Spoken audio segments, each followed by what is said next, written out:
నమస్తే. మీ ఎర్రంబెల్లి తిరుపతి రెడ్డి. ప్రజాస్వామ్యంలో ఎవరైనా రాజకీయ పార్టీలు పెట్టేటువంటి స్వేచ్ఛ వాళ్ళకుంది.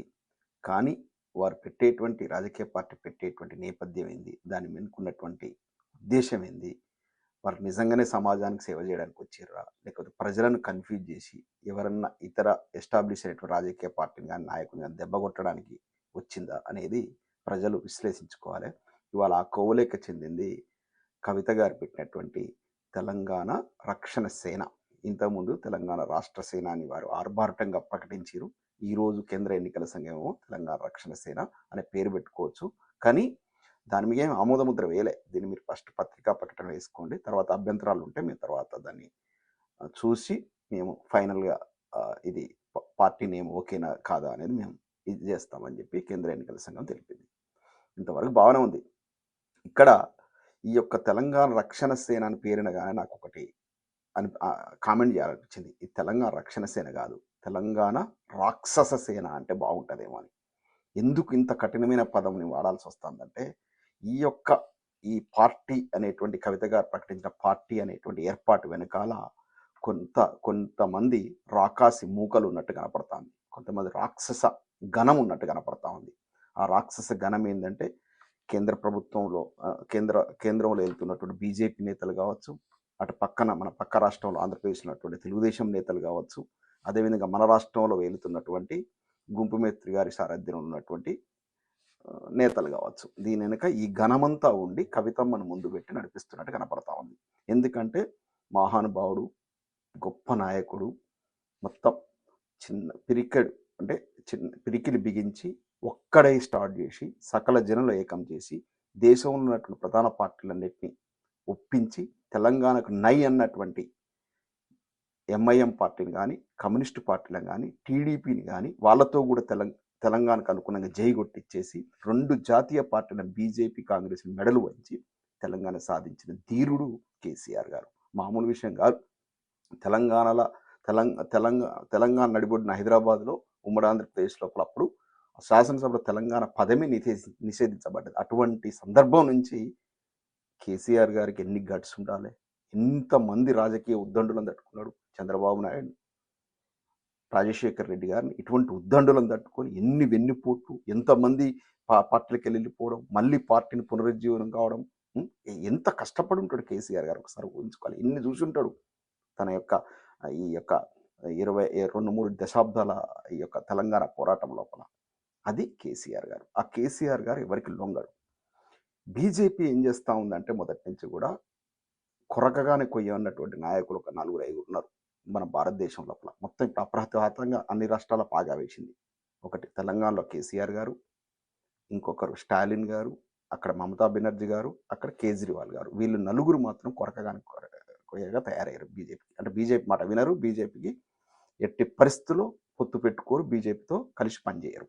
ఈ నలుగురిని దెబ్బ కొట్టాలంటే ఏదో ఒకటి, ఒక స్కామ్లలో ఇరికించడం, డైరెక్ట్ అధినేతల మీద ఇరికించడం, లేకపోతే వాళ్ళ పిల్లల మీద ఇరికించడంలో ఆకోవకు చెందింది లిక్కర్ కేసు. దాంట్లో నేను పోను, దాంట్లో లిక్కర్ స్కామ్లో కవిత గారు ఉన్నారా, కేజ్రీవాల్ ఉన్నారు, దాంట్లో అంత ఇన్ డీటెయిల్గా నేను బోదలుచుకోలేదు. కానీ ఏదో రకంగా కేసులు పెట్టడం, వాళ్ళని ఇబ్బంది పెట్టే కార్యక్రమం చేయడం, తద్వారా లొంగ తీసుకునే ప్రయత్నం చేయడం. కేజ్రీవాల్ గారు మీద అదే ప్రయత్నం జరిగింది.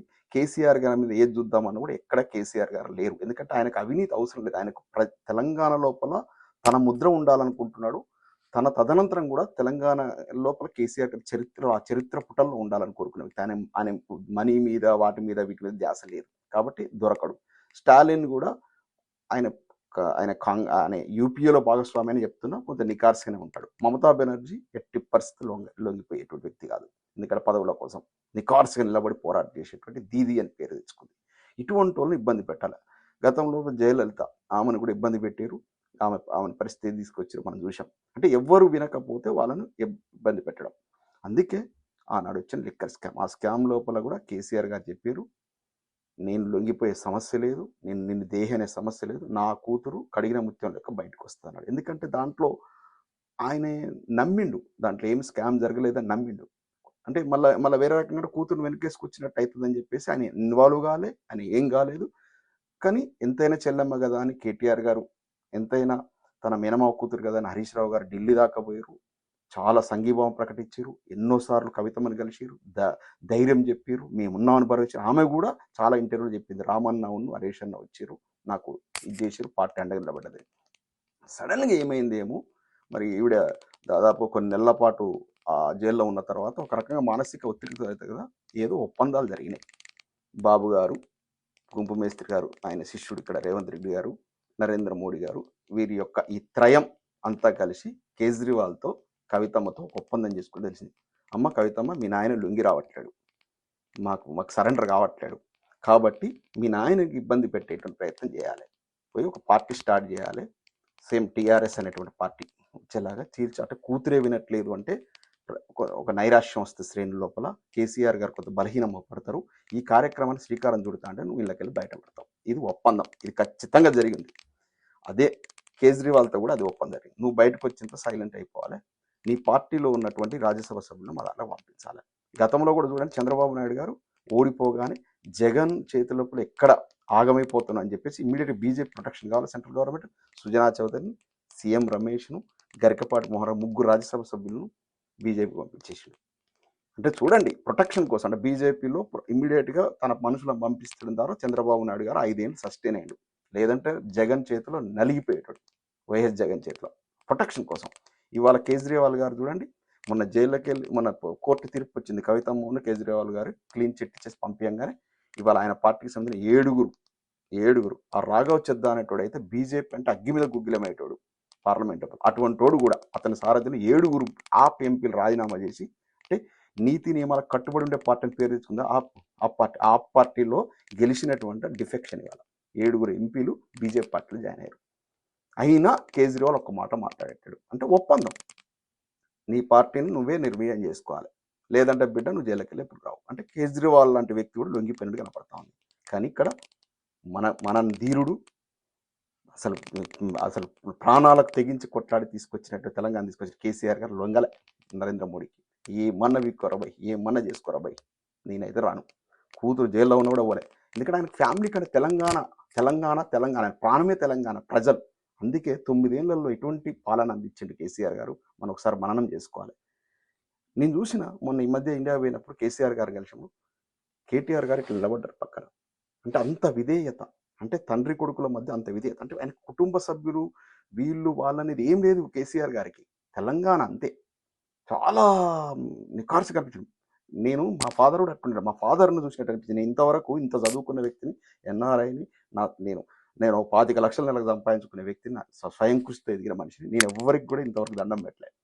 నా గురువులు ఎవరైనా చదువు చెప్పిన గురువులు కనపడితే నేను బెండ్ అవుతా. కేసీఆర్ గారిని చూస్తే మా నాన్నగారు, మా బాపు గుర్తొచ్చాడు. మేము ఫాదర్ని బాపు అంటాం, బాపు గుర్తొచ్చి వెంటనే ఇట్లా లొంగి ఫీట్ మీద, అంటే అలా అనిపించింది ఆయన చూడగానే. అంత గొప్ప వ్యక్తిలాగా అనిపించాడు. నాలాంటి చదువుకున్నకి ప్రపంచ దేశాలు చూసినోనికి అనిపించిందంటే సామాన్య ప్రజలకు కేసీఆర్ గారు ఇలా దేవుడై వాళ్ళ హృదయాలు నెలకొన్నాడు. అటువంటి గొప్ప వ్యక్తిని మానసికంగా క్షోభకు గురి చేయాలి, బలహీనపరచాలనే ఉద్దేశంతో తన సొంత కూతురునే ఎక్కునబెట్టిరి రాక్షస గణం ఎన్నుకుంటే. అందుకే దాన్ని తెలంగాణ రాక్షస సేన అన్నాను.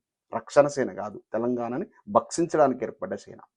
కేసీఆర్ గారిని బలహీనపరిచి కేసీఆర్ కూడా చూసిండ్రు కదా, కేసీఆర్ గారు ఓడిపోతే 2.5 ఏళ్ళలో తెలంగాణ అగ్రగామిగా ఉన్న తెలంగాణ ఇలా ఏ పరిస్థితికి వచ్చిందో. 3.5 లక్షల కోట్ల అప్పులు తీసుకొచ్చారండి 2.5 ఏళ్ళల్లో కాంగ్రెస్ ప్రభుత్వం. ఒక్క ప్రాజెక్ట్, ఒక్క బిల్డింగ్, ఒక్క యూనివర్సిటీ, పాపం చదువుకునే పిల్లలకు ఫీజు రీయింబర్స్మెంట్ రావట్లేదు, రిటైర్